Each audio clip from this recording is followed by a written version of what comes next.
Iran ಮತ್ತೋರ್ವ ನಾಯಕನ ಮೇಲೆ ಕಣ್ಣಿಟ್ಟಿದೆಯಾ ಇಸ್ರೇಲ್? ಖಮೇನಿ ಉತ್ತರಾಧಿಕಾರಿ ಮುಸ್ತಫಾ ಖಮೇನಿ ಈಗ ಟಾರ್ಗೆಟ್.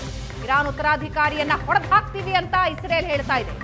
ಖಮೇನಿ ಉತ್ತರಾಧಿಕಾರಿಯನ್ನ ಸುಮ್ಮನೆ ಬಿಡೋದಿಲ್ಲ ಅಂತ ಇಸ್ರೇಲ್ ಹೇಳ್ತಾ ಇದ್ದು, ತನ್ನನ್ನ ಟಾರ್ಗೆಟ್ ಮಾಡಿ ಹತ್ಯೆ ಮಾಡುವ ಆತಂಕದಲ್ಲಿ ಮುಸ್ತಫಾ ಇಸ್ರೇಲ್ ರಕ್ಷಣಾ ಸಚಿವರಿಂದ ಹತ್ಯೆ ಮಾಡುವ ಎಚ್ಚರಿಕೆ. ಮುಸ್ತಫಾ ಅಡಗುತಾಣ ಪತ್ತೆಯಾದ್ರೆ ಬಾಂಬ್ ಸುರಿಮಳೆಯಾಗೋ ಸಾಧ್ಯತೆ ಇದೆ. ಶೀಘ್ರದಲ್ಲೇ ಆತನನ್ನ ಹತ್ಯೆ ಮಾಡ್ತೀವಿ ಅಂತ ಇಸ್ರೇಲ್ ಶಪಥ ಮಾಡಿದೆ.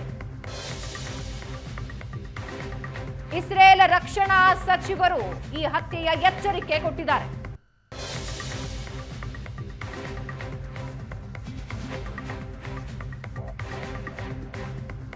ಖಮೇನಿ ಉತ್ತರಾಧಿಕಾರಿನ ನಾವು ಸುಮ್ಮನೆ ಬಿಡೋದಿಲ್ಲ ಅಂತ ಇಸ್ರೇಲ್ ಹೇಳ್ತಾ ಇದ್ದು, ತನ್ನನ್ನ ಟಾರ್ಗೆಟ್ ಮಾಡಿ ಹತ್ಯೆ ಮಾಡೋ ಆತಂಕದಲ್ಲಿ ಈಗ ಮುಸ್ತಫಾ ಇದ್ದು, ಇಸ್ರೇಲ್ ರಕ್ಷಣಾ ಸಚಿವರೇ ಈ ಎಚ್ಚರಿಕೆ ಕೊಟ್ಟಿದ್ದಾರೆ.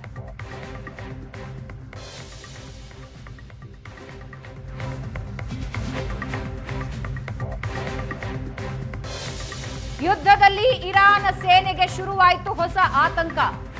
ಇರಾಕ್ ಗಡಿಯಲ್ಲಿ ಕುರ್ದಿಶ್ ಬಂಡುಕೋರರ ದಾಳಿಯ ಭಯ ಒಂದು ಕಡೆ.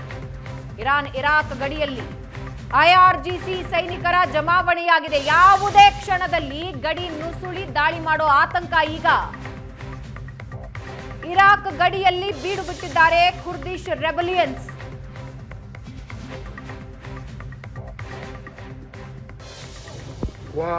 ದಶಕಗಳಿಂದ ಇರಾನ್ ವಿರುದ್ಧ ಹೋರಾಡ್ತಾ ಇದೆ ಕುರ್ದಿಶ್ ಪಡೆ. ಈಗ ಸಂದರ್ಭ ನೋಡಿ ಒಳಗೆ ನುಗ್ಗೋದಕ್ಕೆ ಸಿದ್ಧವಾಗಿದೆ.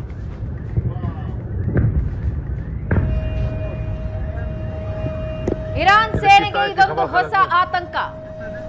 ಇರಾಕ್ ಗಡಿಯಲ್ಲಿ ಕುರ್ದಿಶ್ ಬಂಡುಕೋರರು ದಾಳಿ ಮಾಡೋ ಸಾಧ್ಯತೆ ಇದ್ದು, ಇರಾಕ್ ಗಡಿಯಲ್ಲಿ ಐಆರ್ಜಿಸಿ ಸೈನಿಕರ ಜಮಾವಣೆಯಾಗಿದೆ. ಯಾವುದೇ ಕ್ಷಣದಲ್ಲಿ ಗಡಿ ಒಳಗೆ ನುಸುಳಬಹುದು ಅನ್ನೋ ಆತಂಕ ಇದೆ.